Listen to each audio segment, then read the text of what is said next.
জন্ম জন্ম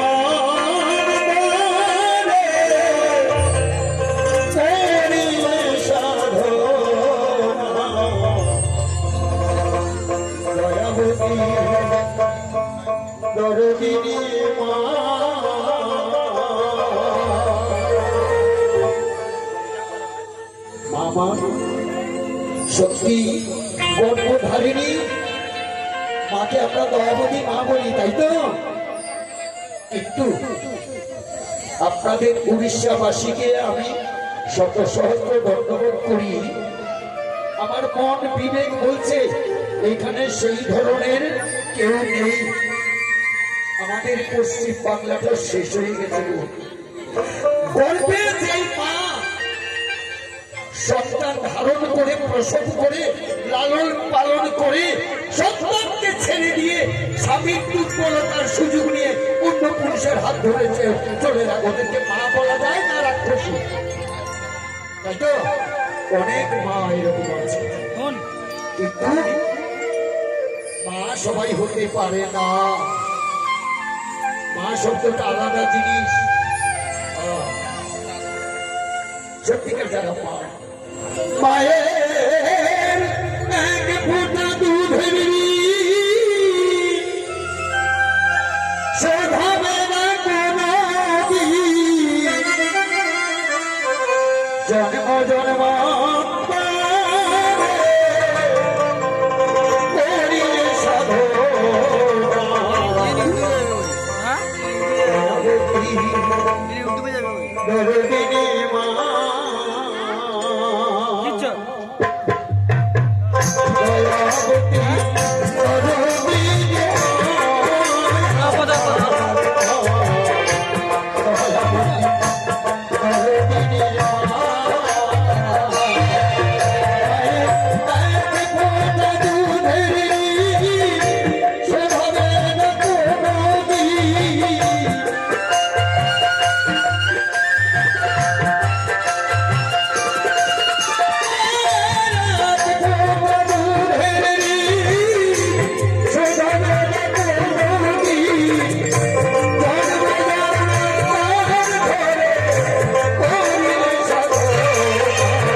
কারণে নিজের মাকে বনবাস দিতে গেছে, যে তোমার মাকে যদি বনবাসে না দাও আমি তোমার সংসার করবো না।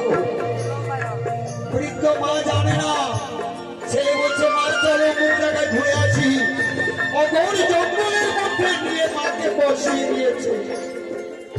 বলছে বাবা এখানে তো অনেক বাঘ ভাল্লুক আছে, তুই কেন আমাকে এনেছিস? বলছে মা তোমাকে বনবাসে দিয়ে গেল। ভাবে মা কান্নাকাটি করছে, বলছে ঠাকুর মেঘাচ্ছন্ন আকাশে মেঘ ডাকছে। কঠোর ভাবে কান্নাকাটি করে মা বলছে ঠাকুর আমাকে বনবাসে দিয়েছে বাঘে ভালুকে খান, আমার দুঃখ নাই, আমার ছেলে যেন ঠাকুর ভালোভাবে বাড়ি পৌঁছাতে পারে। দেখে মায়ের মনটা বেতনি কেমন, ছেলে বনবাসে দিয়ে এসেছে তাতে দুঃখ নাই। বলছে হে প্রভু তুমি যেন আঘাত করো না, আমার ছেলে যেন ভালোভাবে বাড়ি ফিরে যায়। কেমন মা সন্তান